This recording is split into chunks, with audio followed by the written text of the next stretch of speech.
Hello again, everybody. Today's video is going to be awesome! I'm so excited, and I'm sorry you guys are probably going to see my quirky side start to come out a little more and more every time I post a video, so buckle up for that one. Okay, so today's video is going to kind of be more geared towards my girls, but boys, don't go anywhere, men, don't go anywhere. Because this is going to pertain to you too, and you will benefit from it, so don't, turn off the video. Cool, okay. So, as you all probably know, being a woman today is freaking hard, man. It's not easy. We have some struggles. But you know, I would kind of venture to say that most of the issues that we face are not exactly what modern day feminism says our problems are. I think a lot of times men and women kind of blame each other for the bad things that happen to them. I don't know. For example, if I were to wear a really tight dress and some guy made an inappropriate comment on it or catcalled me or whatever, is it my fault for wearing something inappropriate and immodest that made him think of me in that way? Or is it the guy's fault for sexualizing me? And I kind of venture to say both. Now, before you guys get mad at me, some of the girls I know will get offended by that, and give me a second. Ladies, we definitely need to call men out on things like this. It's not okay. It makes us uncomfortable. It's humiliating.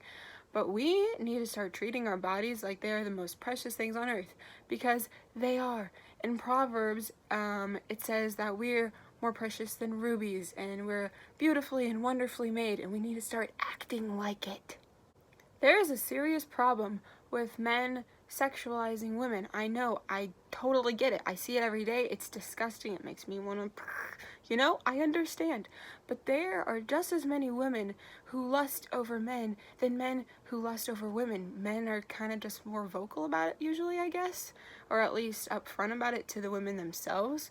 But I know just as many girls who sit and talk about guys with their friends saying not okay things about them, that if guys were to say that about me, I'd be super offended. Like, it's a two-way street, girls. You kind of, if you don't want men to treat you like that, then maybe you shouldn't treat them like that either. It's gotta go both ways.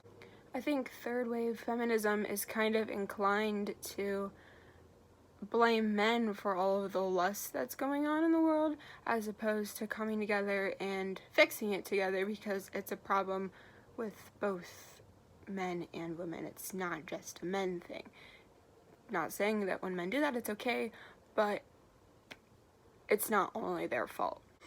Ladies, another thing, oh my gosh, that goes along with this is if you listen to the song WAP, and before, don't go anywhere, I know it's groovy. I admit that I have listened to it before, and it kind of makes me like, yeah, this is a good song.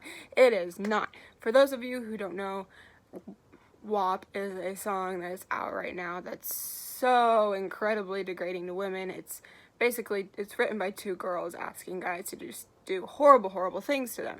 And it's not just this song. There's so much music out there that's exactly like this right now, and it's disgusting. And if you listen to it, please, oh my gosh, please stop. I will say this over and over again. We cannot demand that men stop sexualizing us if we do it to ourselves. It makes no sense. You can't do that. We need to wear things that glorify our God-given womanhood. We need to support artists that promote positive, uplifting messages about girls and relationships and love in general. I'm telling you, once we start respecting ourselves and treating ourselves with dignity, the boys are going to do the same thing, because they're going to be scared. They're going to be like, I'm never going to get with this girl unless I give her what she knows she deserves and what she does deserve. That's going to change a whole lot. Oh my goodness. Another thing, this is kind of switching gears, but that I really wanted to talk about is motherhood. And now, I'm not saying that every woman is supposed to be a mom. There's plenty of single women that aren't called to be married or to have kids. It's not for everybody. But I think that it's one of the most beautiful things that we could possibly do as a human being, and it's so overlooked, and it's really sad. Literally, I cannot think of a more beautiful thing, like a tiny little miniature you growing inside of you, then once you have the baby, you have so much impact on them. Like, literally every single thing you do is basically building them into the person that they're going to be for the rest of their lives. Like, who else has that kind of power to change the world? And it's kind of terrifying to think, but it really is insane how much kids resemble their parents. And this isn't all the time. It could go both ways, but I think a majority of the time, parents with more behavioral problems tend to have kids with more behavioral problems. As to where if you have steady, solid parents, then your kids are usually likely to be healthier and happier. And this, of course, applies to fathers too. It's not just mothers, but what an opportunity. Like, you know, the special bond that you're supposed to have with your mother. It's one of the most essential friendships or bonds that you'll ever have in your entire life. And really the sad thing is, earlier I said motherhood is overlooked, which I think it is, but really it's looked down upon. Like, when I go out and tell some of my friends that I want to be a stay-at-home mom once my kids are born, like, I almost get self-conscious about it. Like, people see it as oppression.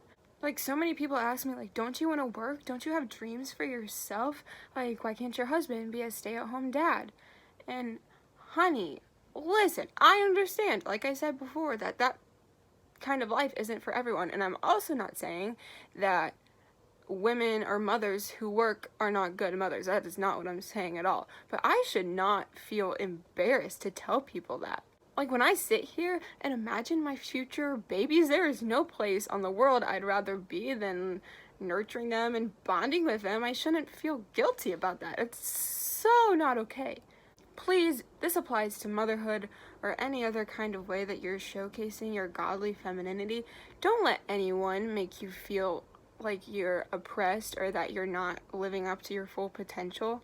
We are so beautiful, and we deserve to feel that way, but until we stand up for ourselves and really show the world what it means to be a true woman, then we're never going to feel that true empowerment that we need to feel and that we deserve to feel. Women are freaking amazing, and it's our responsibility to make sure that we are showing other girls around us what it truly means to be a daughter of the king, because that's what we are. Okay, so next week is going to be about romantic relationships, and that's going to apply to whether you're single, dating, married, whatever, so please stay tuned in for that. Okay, like and subscribe. Thank you guys for watching, and I'll see you guys soon.